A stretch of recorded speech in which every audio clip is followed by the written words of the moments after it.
1월 27일 주님의 교회 말씀 묵상입니다. 마태복음 5장 13절에서 20절 말씀. 너희는 세상의 소금이니 소금이 만일 그 맛을 잃으면 무엇으로 짜게 하리요. 후에는 아무 쓸데없어 다만 밖에 버려져 사람에게 밟힐 뿐이니라. 너희는 세상의 빛이라. 산 위에 있는 동네가 숨겨지지 못할 것이요. 사람이 등불을 켜서 말 아래에 두지 아니하고 등경 위에 두나니 이러므로 집안 모든 사람에게 비치느니라. 이같이 너희 빛이 사람 앞에 비치게 하여 그들로 너희 착한 행실을 보고 하늘에 계신 너희 아버지께 영광을 돌리게 하라. 내가 율법이나 선지자를 폐하러 온 줄로 생각하지 말라. 폐하러 온 것이 아니요 완전하게 하려 함이라. 진실로 너희에게 이르노니 천지가 없어지기 전에는 율법의 1.1획도 결코 없어지지 아니하고 다 이루리라. 그러므로 누구든지 이 계명 중에 지극히 작은 것 하나라도 버리고 또 그같이 사람을 가르치는 자는 천국에서 지극히 작다 일컬음을 받을 것이요. 누구든지 이를 행하며 가르치는 자는 천국에서 크다 일컬음을 받으리라. 내가 너희에게 이르노니 너희 의가 서기관과 바리새인보다 더 낫지 못하면 결코 천국에 들어가지 못하리라. 샬롬. 오늘도 말씀과 함께 동행하는 귀한 성도님들을 마음 다해 축복합니다. 주님은 말씀으로 우리의 삶을 인도하십니다.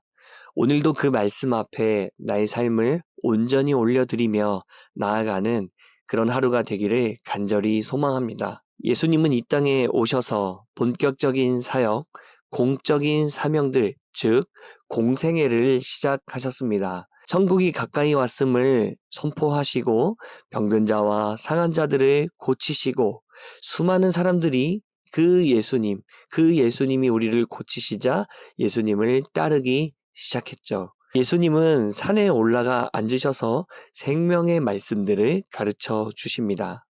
바로 어제는 8가지 복에, 8복에 대해서 말씀하셨는데요. 수많은 사람들이 자신의 인생에 대해 비관적으로 느끼고 특별히 하나님을 믿으면서도 내 인생은 많이 어렵고 안타까운 삶이라 느끼고 있을 때 역설적으로 예수님은 이런 사람들이야말로 정말 복이 있다라고 가르쳐 주셨습니다. 누가 복이 있다고 했었습니까?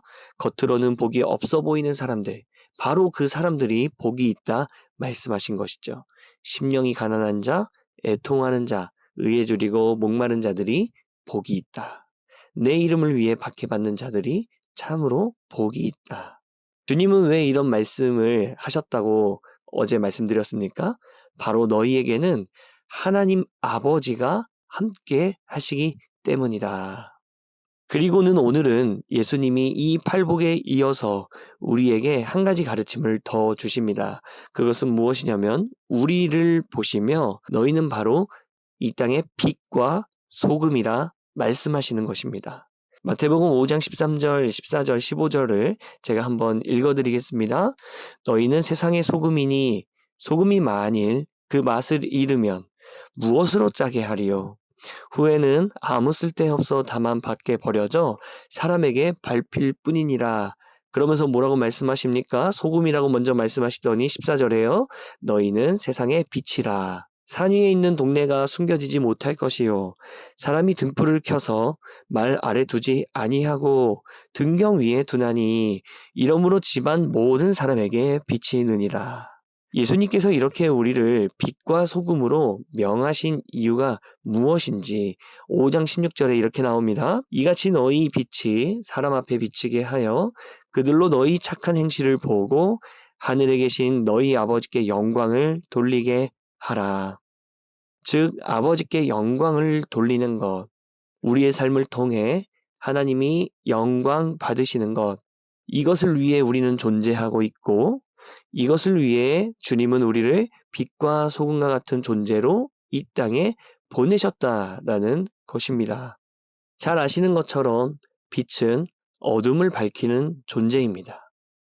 죽음이 있는 곳에 생명, 아픔이 있는 곳에 바로 웃음꽃을 피우게 하는 존재가 바로 빛입니다.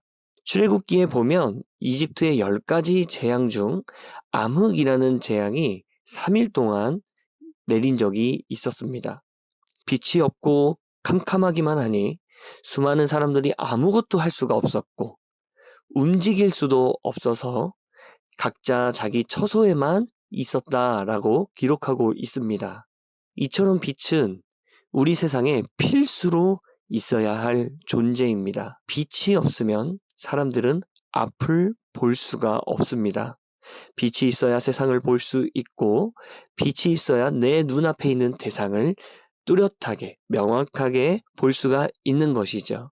그런데 주님은 우리를 빛으로 부르셨다라고 말씀하고 계신 것입니다. 이뿐만이 아닙니다. 더 나아가 주님은 우리에게 소금이라 칭하셨습니다. 소금은 짠맛으로 음식이 썩지 않게 하고 특별히 물과 바다를 지켜주는 놀라운 역할을 감당합니다. 지구 표면의 70%가 물로 뒤덮여 있다고 말하는데요. 이 많은 물들이 썩지 않도록 지켜주는 것이 바로 이 소금의 역할이죠. 하나님이 만드신 이 아름다운 세상 가운데 수많은 사람들의 욕심과 탐심으로 사회가 병들게 되고 음란과 거짓으로 또 불의로 세상이 썩어져 가고 있는 것이 우리들의 현실이라면 반대로 이 세상이 썩지 않도록 소금과 같은 역할을 감당하는 사람들이 바로 저와 여러분 그리스도인이다 라고 말하는 것입니다. 그래서 우리는 한낱 스쳐가는 그냥 태어났다가 그냥 죽음을 향해 달려가는 그런 평범한 인생들이 아닙니다. 한 시대에 태어났기에 살아가야만 하는 그런 어떤 시시한 인생이 아니라는 것입니다. 저와 여러분들은 이 땅의 빛이요. 이 땅을 정화시키는 소금으로 주님께서 보내셨다는 것입니다. 이 정체성은 우리가 취득한 것이 아니라 하나님께서 우리를 창조하실 때에 이미 부여해 주신 정체성인 것이죠. 옛날에 헬런 켈러라는 사람이 이런 말을 했다고 합니다. 인생은 둘 중 하나다. 담대한 모험이든지 아니면 아무것도 아니든지. 다시 한번요. 이 의미가 있지 않습니까? 인생은 둘 중 하나다. 담대한 모험이든지 아니면 아무것도 아니든지. 사랑하는 성도 여러분, 주님께서는 우리를 빛과 소금으로 불러주셨습니다. 그렇다는 것은 오늘 하루가 우리에게 빛과 소금으로 살아가는 담대한 모험이라는 뜻입니다. 우리의 착한 행실이 누군가에게 빛과 생명이 될 수 있다면 더 나아가 우리의 작은 어떤 실천이 하나님께 영광을 올려드리고 하나님의 이름을 높여드릴 수 있는 그런 존재들이라면 우리가 오늘 주저앉아 있을 이유가 하나도 없는 것이지요. 작게는 우리 가정과 이웃, 멀리는 그동안 정말 연락을 끊고 지냈었던 이들에게도 먼저 손을 내밀어서 그들에게 빛과 소금을, 그들에게 빛과 생명을 전하는 그런 역할을 감당할 수 있는 것이 바로 저와 여러분들이다라는 것입니다. 오늘 말씀을 너무나도 잘 알고 있는 말씀이지만 저는 이렇게 저와 여러분들이 함께 정리했으면 좋겠습니다. 우리는 꼭 기억해야 합니다. 저와 여러분들은 빛과 소금이 되어가는 과정 가운데 있는 것이 아니라 저와 여러분들은 이미 빛과 소금들입니다. 그 빛과 그 맛을, 그 소금의 맛을 아름답게 펼쳐가는 저와 여러분들의 삶의 영역들, 바로 오늘 하루가 그런 하루가 되시기를 주님의 이름으로 간절히 축복합니다. 함께 기도하겠습니다. 살아계신 하나님, 이렇게 연약하고 부족한 우리를 하나님 나라의 빛과 소금들로 불러주심에 너무도 감사드립니다. 나만 돌아보면, 나의 모습만 보면 참으로 부족하고 연약한 것이 너무나도 많지만 여전히 내 안에 어둠과 아픔이 지금도 존재하는 것 같지만 주께서는 이미 나의 빛과 소금이 되어주셨고 또 우리도 누군가에게 빛과 소금의 역할들을 감당할 수 있도록 그 정체성을 부여해 주신 줄로 믿습니다.